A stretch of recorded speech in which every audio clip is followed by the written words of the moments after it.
All right, that's 2 minutes after. I'll go ahead and get started.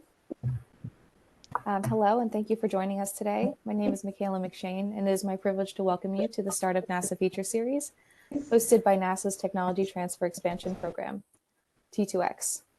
So T2X expands the tech transfer mission of ensuring innovations developed for exploration and discovery are broadly available to the public, to include a focus on entrepreneurial innovation and strategic partnerships to help accelerate commercialization. This monthly series is an opportunity for NASA technology-inspired startups and innovative organizations to share their experience. This month, we will hear from Expanding Frontiers, a federally recognized accelerator and innovation center that fosters commercialization of advanced space and energy technologies. Expanding Frontiers' mission is to build a robust startup ecosystem in Rio Grande Valley by providing novel educational experiences and hands-on training for students, veterans, and aspiring entrepreneurs. Central to Expanding Frontiers program is a comprehensive whole-community approach to engage local colleges and universities, school districts, government entities, and private companies through a range of programs. Before we hear from today's speakers, I'd like to point out that your microphones will be muted throughout this presentation, so please type your questions into the chat box in the lower right-hand corner of your screen, and we will answer them during the Q&A session at the end. Thank you for joining us. It is my pleasure to introduce today's speakers, Walt Ugalde and Dr. Fredrick. Walt is an economic development and industry outreach executive for NASA's Technology Transfer and Commercialization Program, based out of NASA's Johnson Space Center in Houston, Texas.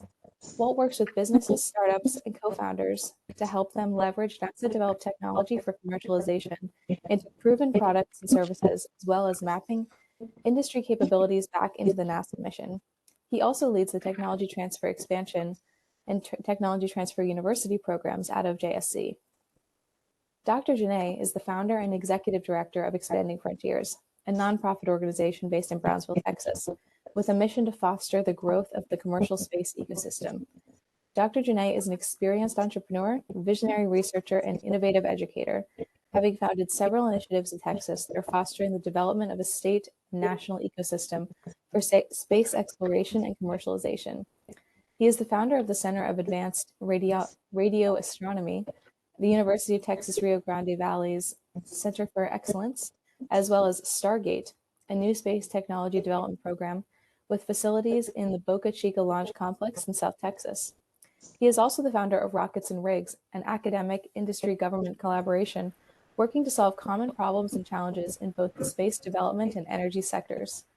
Dr. Jenet graduated from MIT with an SBS in physics in 1983 and obtained his PhD in physics from Caltech in 2001. He's a senior research scientist at Schlumberger Dulles Research Center and a postdoctoral scholar at NASA's Jet Propulsion Laboratory. With that, I'll hand the floor over to Walt to give a little context and background on the NASA-JSC relationship with Expanding Frontiers. Awesome. Thank you, Michaela, for that wonderful introduction. So I'm happy to be here and to talk about Expanding Frontiers and to be part of this webinar. So our relationship goes back about 7 years or so, I think early 2016, 2017, with the genesis of a beta case program, if you will, called Rockets and Rigs. And what that did was it was a component where we tried to bring together innovators and NASA technology to solve seemingly some what I call adjacent problem-solving needs in the petrochemical and in the aerospace industry. And so from that beta case, if you will, we ended up having a successful startup being launched called Permittivity, which you'll hear more about. And subsequent to that, the program was so successful that NASA, we wanted to develop a long-term relationship with them to formalize the program and have Expanding Frontiers be a concierge of NASA technology. And so we created a collaborative Space Act agreement with Expanding Frontiers to basically be, like I said, the concierge of NASA technologies for the South Texas region. So this business model that Dr. Jenet and his team has put together to foster technology transfer and economic development in the South Texas region of the Rio Grande Valley has been fantastic. It's a phenomenal program. The impact that they've made has just been outstanding. in particular with some of the aerospace infrastructure that's begun to be developed in that region. We definitely see a lot more bigger and brighter things on the future for these folks. And with that, I will let Dr. Jenet take you through this, what he does down there, and welcome aboard, everybody. And Dr. Jenet, take it away. Thank you so much, Walter. Walter, thank you so much for making this happen and inviting me to this to be able to share what we're doing down here in South Texas. Michaela, thank you so much for a great introduction. I want to, and of course, what I'm doing while I am saying all this is trying to share my screen. There we go. Okay, but nonetheless, excellent. Everything's coming together now. Very good. But yes, thank you everyone at NASA and the NASA T2X program. Without your help and support, a lot of what we're doing down here wouldn't have the impact that it has. So I'm going to give an overview of Expanding Frontiers, what we're doing, a little bit of the origin and so forth, and a little peek at what we're what we're looking at in the future. So as Walt said, our mission really is to create the innovation ecosystem down in South Texas. South Texas is historically an underrepresented area, largely Hispanic population, and both the region and its population have been historically underrepresented in STEM and tech fields and in entrepreneurship. So through the 20 or so years that we've been working down here, we've been developing programs that connect the region to space and space technologies. So to give an idea of where we are, here's a map, and let's see, I'm not sure if you can see my pointer, but we are down in the Brownsville, South Texas region where the Rio Grande Valley meets the Gulf of Mexico. That is Expanding Frontiers. And I also want to give a quick shout out to the city of Brownsville and the Brownsville Community Improvement Organization. Both of them have really helped and supported the work and the mission that we're doing down here in South Texas. So a little bit of the early history. As I mentioned, the team has been down in the South Texas region for around 20 years or so. I came as a researcher to the then University of Texas Brownsville, and when I came down, coming from NASA's Jet Propulsion Laboratory, I saw an opportunity to do what I love to do, which is explore space, but at the same time have an impact in the community. And making a very long story short, we had developed the first Center of Excellence, the Center for Advanced Radio Astronomy for the University of Texas System. We had worked with one of the leading space startups in the world, helping to bring them down here to South Texas and creating a program known as the Stargate program that joined them and the University of Texas together to develop innovations in space and space research and space exploration. And that was around the time when we started to work with NASA and NASA Johnson and developing the Rockets and Rigs program. As Walter had mentioned, this was a beta program that started where we started to explore how do we take on-the-shelf NASA technologies that have been developed for space and how do we repurpose them to solve challenges here on Earth. And it was the Rockets and Rigs program that sort of laid the foundation for everything that we were doing in the future. Of course, we started working, I just want to give a quick shout out to Stephen Gonzalez and Yolanda Marshall, now retired, but they were working with us. And of course, Walter, I know you were also working with us then, back then as well. But that whole team was fantastic to work with, and they really helped and evolved these ideas. So because of that program, we were recognized federally for our innovative approach to tech transfer.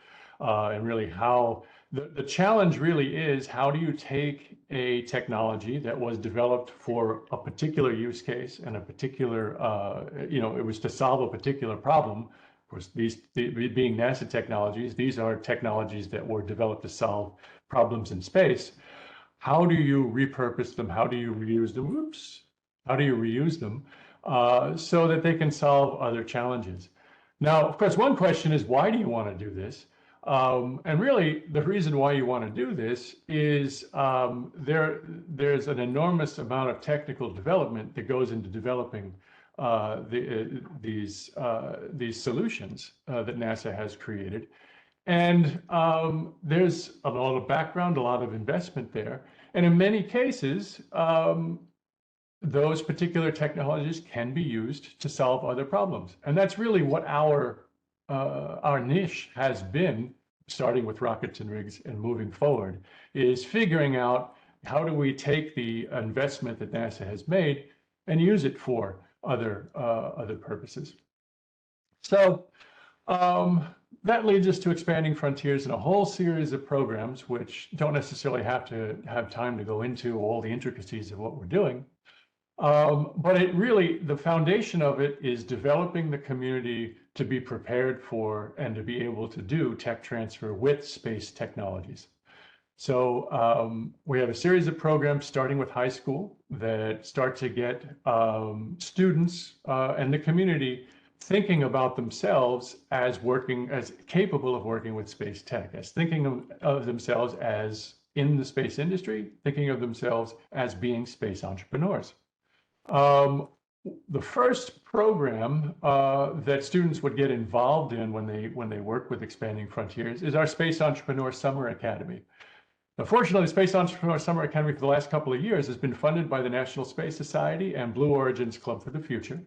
And what we do is we work with about 30 students and we go over topics and introduce them to topics, everything from Newton's laws all the way up to how to build a pitch deck and pitch to a venture capitalist.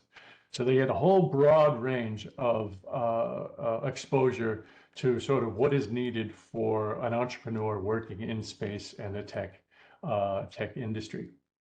Next up, we have, so from that group of 30, we take the 10 most interested, best and brightest, if you will, and they continue to work with us for the rest of the year, basically the next 9 months or so, on what we call the National Space Society Club for the Future's Scholars Program, where they intern with us at Expanding Frontiers and with various of the different companies that have either come through Expanding Frontiers or are working as sponsors for Expanding Frontiers, and they work closely with these. Interns, so the interns get exposure to what it's like to work on real challenges in the space and related industries. Next, we have the Space Settlement Design Tournament. This is a really special program that we run, and we've been collaborating with a group that has been running something known as the Space Settlement Design Competition since the mid-'80s. This was a group that was made up of NASA engineers and contractors, space industry professionals, that created this concept of an industry simulation that would give high school students exposure to what it's like to really work in the space industry on a space-related problem, and also sort of add the additional stressors of having to put together a proposal and present it to a team of professionals. We hold the Space Settlement Design Tournament, modeled after the competition, as a virtual tournament so that we can expose as many high school students as possible in the US and South America, Mexico and South America.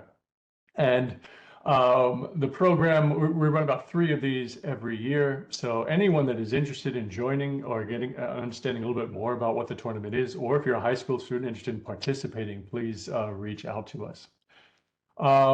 Next up, we have our internship program.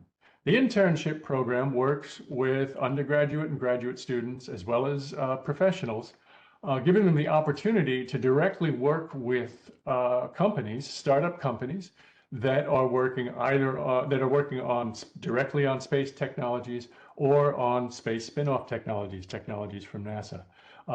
Quick shout out to Lunar Station, Assured Space Access Incorporated, and Permittivity. Lunar Station and Assured Space are both new space companies, if you will, that are working with us and sponsoring interns. Permittivity is one of our homegrown companies that's using a NASA technology in the oil and gas and water industries. Also, Expanding Frontiers is the regional lead for the NASA Space Apps Challenge. And if you haven't heard about the NASA Space Apps Challenge, I definitely urge you to go have a look at this. It's a 3-day intensive event that happens every year where a community looks at and solves a series of challenges that NASA brings to them. It's an international challenge, and it's a great way to kind of initially get your feet wet in using space technology. We held the last one it was fourth quarter last year, and we are looking to host the next one end of this year as well.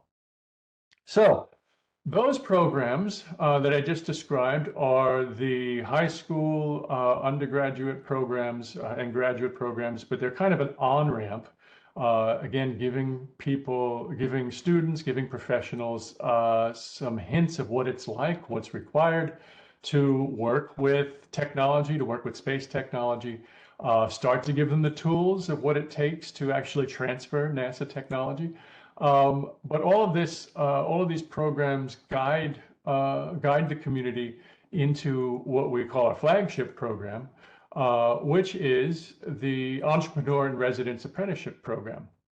So ERA is a program where we look for aspiring entrepreneurs, not necessarily experienced entrepreneurs. It's really meant to be an on-ramp into entrepreneurship, where we take students and professionals that have a desire to be an entrepreneur, but not exactly sure how to do it. Now, there are many programs that work with entrepreneurs, start to teach them aspects of business and so forth. But the real thing that makes this shine, I believe, is our collaboration with NASA's T2X program, where, as Walter said, we're a concierge of NASA technologies, and that we're able to match the entrepreneurs with NASA technologies. And so we have, for the last 3 years now, building on the Rockets and Rigs initiative from 2018, so it's even longer than that, have been developing sort of the Expanding Frontiers method for training entrepreneurs to use NASA technologies and spin these technologies out. So to date, we've had 1, 2, 3, 4, 5, 6, 7, 8, 9 companies. I count right, 2, 4, 6, 7, 8, 9, 10 companies. Wow, okay. 10 companies, excuse me. That's what the nervousness of being on a webinar does. We've had 10 companies that have gone through our program and that have worked on and developed a particular NASA technology and developed the business plans for that. Of course, we know that not all entrepreneur groups continue on in the direction they initially said they were going to do, and some of them have since pivoted. But at the moment, we have remaining companies, 7 companies that have come out of the ERA program. 6 of those companies are focused on NASA technologies and that are working on technologies that we have licensed from NASA through the T2X program. Something that I want to mention at this point, probably one of the biggest challenges to entrepreneurs, biggest challenge to entrepreneurs in general, is surviving something called the Valley of Death. This is the idea where you have the technology, or you have an idea for the technology. In this case, they have a license for the technology. You have a business plan and a business model starting to form. But the issue is you need the initial investment in order to develop the technology further, in order to develop that initial prototype. So one of the challenges, of course, is getting that initial funding, so that these entrepreneurs can work through this. Of course, an added challenge is that we're working in an underrepresented group down in South Texas, which is even more difficult for them to raise the necessary funds.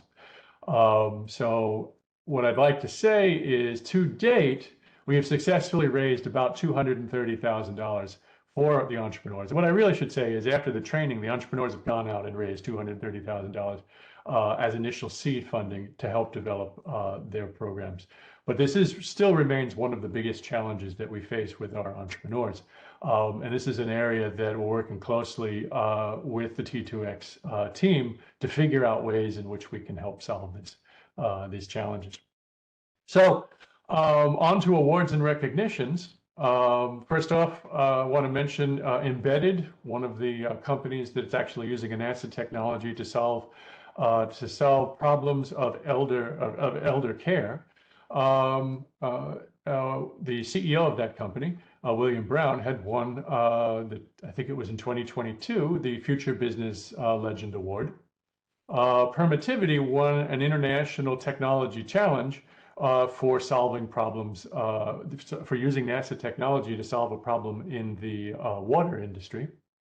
And more recently, Expanding Frontiers, which you can see it's down here, was put on the map for a national competition for developing direct air capture incubator accelerator programs.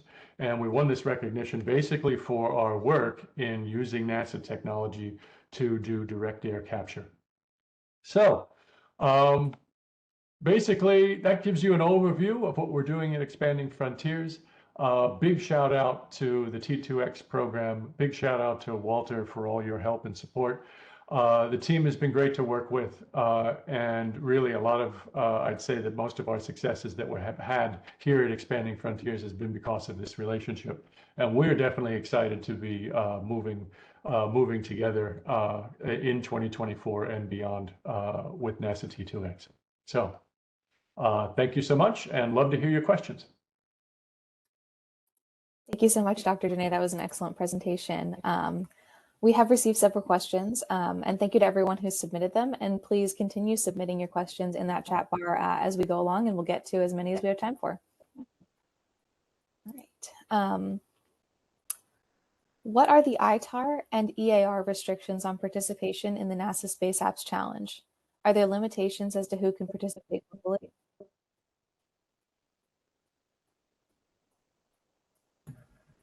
So I'll take a stab at that. On the ITAR restrictions, I believe our NASA folks that run that push out challenges that don't necessarily have export control constraints or whatnot. I think what we're looking for is fairly kind of open crowdsourcing platform type ideas.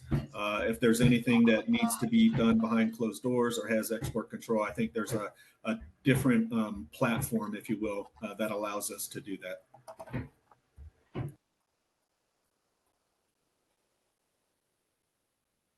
All right, thanks, Walt.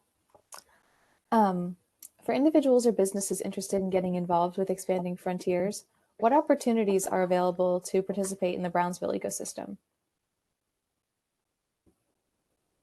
Excellent. Well, Expanding Frontiers itself runs the Entrepreneur in Residence Apprenticeship Program. So if you're an aspiring entrepreneur that wants to learn how to be an entrepreneur, we definitely recommend that you reach out to us about that program.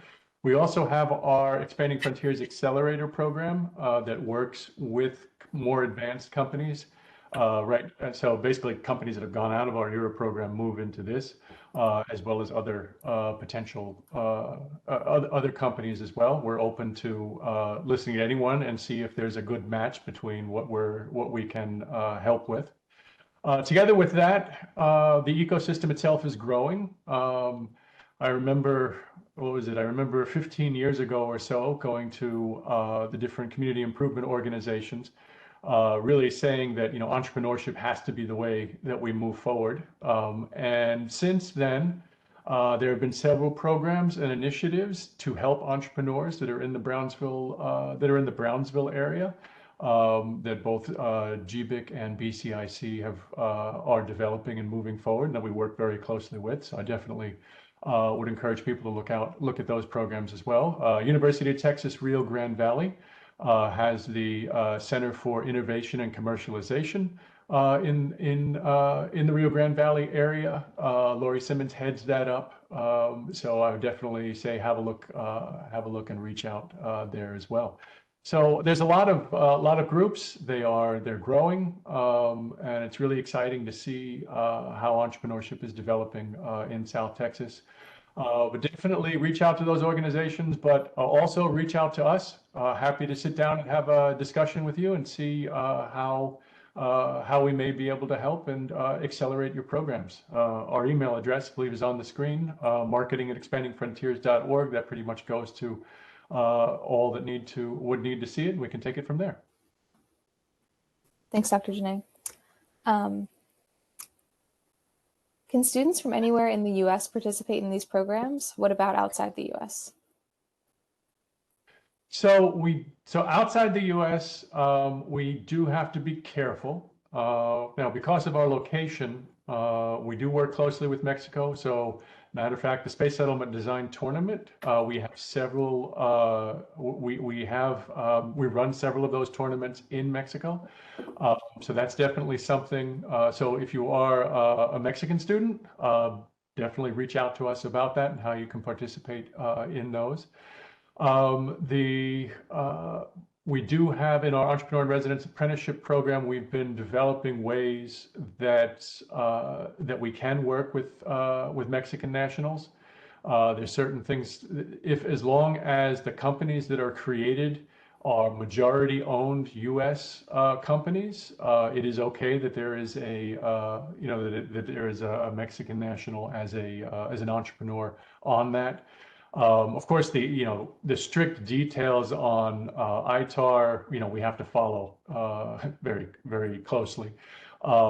Fortunately, we work with NASA on technologies that can be allowed to be licensed and so forth. But it's really on a case-by-case basis what we can and cannot do. But it really depends.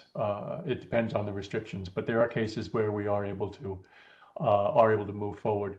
Our most recent cohort in ERA is actually working on satellite data and working to develop companies around using basically space assets, already existing space assets, and utilizing the data from them. And that's an area that is something that we can collaborate with foreign nationals on to a point. So yeah, it's one of those things that we do. We are very conscious of and aware of. We definitely, we believe that space exploration and development is something that all of humanity needs to be involved in if we're ultimately going to be successful in reaching out and developing and bringing humanity to the stars, if you will. So we definitely want to work with foreign teams and foreign groups, and we do it to the best that we can within the confines of ITAR and other laws that we have to abide by. Thank you. Where can people go to find application deadlines for each of these programs that you mentioned during your presentation? Oh, yeah, excellent. Great question. They would be on our website, expandingfrontiers.org. But if you don't see a piece of information that you're looking for, definitely send us an email at the marketing@expandingfrontiers.org website or email address, excuse me. Thank you. All right, I think we have time for one or two more questions. Let me take a look. How does Expanding Frontiers measure the long-term impact of its educational experience and hands-on training on the career path and success of participants? Oh, excellent question. And that's something that we, the leadership at Expanding Frontiers is working on and evolving. One of the, I guess, foundational ways is just tracking, keeping track of the students that go through our programs. We started doing this even before we were, Expanding Frontiers.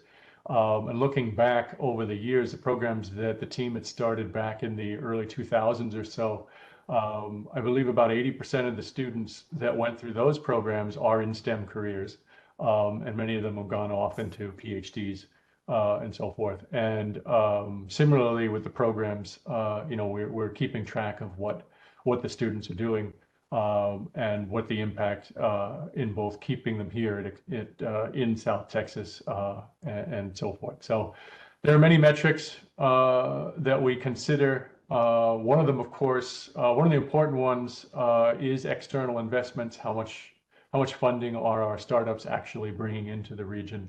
Other metrics are, number of students that go on to different levels of education and so forth. So it's I wish there was, one or two simple things, but it really, it is one of these things that you have to look at many different metrics to understand what the full impact is. Yeah, and I'd like to add to that, just from a sheer economic development standpoint, and as a person who gets to travel across the U.S. and see these kinds of initiatives, when a region is underrepresented and is kind of starting out from scratch, if you will, trying to build an entrepreneurial mindset into the community and into the leadership teams and pivoting, a legacy way of being into this new kind of economic strategic venture, there is a long play as well as a short-term investment. So, I tell Rick and his team all the times, the work that they're doing, it's, they're dropping pebbles into these ponds, creating these ripple effects that, oftentimes you might not see things immediately, but in 5 to 10 years or so, you're going to see that many of the kids that have gone through Expanding Frontiers will no doubt be the next generation of leadership for the South Texas region, not only politically, but also economically. Thank you both. Let's end with a question for Dr. Jenet. What advice would you offer to other startup support organizations or entrepreneurial ecosystem organizations who are looking to do work like this and are maybe starting at the beginning? Right. That is an excellent question. I guess the advice I would give is make sure that this is something that you're passionate about, because it will not be easy. Funding is a critical piece to this, it's got to be something that this is what you enjoy and you really love doing in order to move it forward. Now that, of course, is also advice that one would give to the budding entrepreneurs as well, because there's a lot of work to be done in order to make this happen. But it is the cases where you see individuals that you knew, you saw starting out as a student, that are now CEOs of their company, and they're starting to talk to investors and they're starting to bring in funding for their company. But even more importantly, they're developing a technology that has, the ability to impact a large number of people in the United States and globally. And so, we're starting to see that, and that's where the real rewards come from. So the advice is, make sure it's your passion and this is what you really want to do, and then stick to it, because the personal rewards are phenomenal as you see people grow and develop. Walt, did you want to comment at all from the NASA perspective on working with organizations like this and the long-term benefit? Yeah, I would say, the organizations, most of them teach kind of that entrepreneurial kind of pathway, everybody gets excited, and then the valley of death. I would challenge a lot of the organizations to understand that they're part of that process as well. It gets applied to them. You teach grit and grind, and I think the folks that are anchored or have anchor points for the right reasons are the ones that truly make it through those peaks and valleys, and are the ones that are extremely impactful. If you're in it for just kind of the short term, the quick hit, there's going to be a lot of hit and misses there. I think you really got to focus on the long-term strategic objective of what you're really, really trying to do, right? And I think Rick and his team really hit the nail on the head for the South Texas region. All right, thank you both so much. Walt, Dr. Jenet, we really appreciate you taking the time to speak with us today. I know I learned a lot. I hope everybody on the call enjoyed this. This will be recorded for future access. So yeah, if we didn't get to your questions during the Q&A sessions, we will follow up with you by email within the next week. I hope you enjoy the rest of your day. Please feel free to reach out to us at the Tech Transfer Expansion Program reach out to Dr. Jenet at Expanding Frontiers if you have any questions. And I hope you have a wonderful rest of your day. Thank you. Bye, everybody. Thank you. Thanks, everyone. Thank you, Dr. Jenet. Michaela, awesome job. Thank you, Thanks, Walt. Walt. Thank you, Michaela.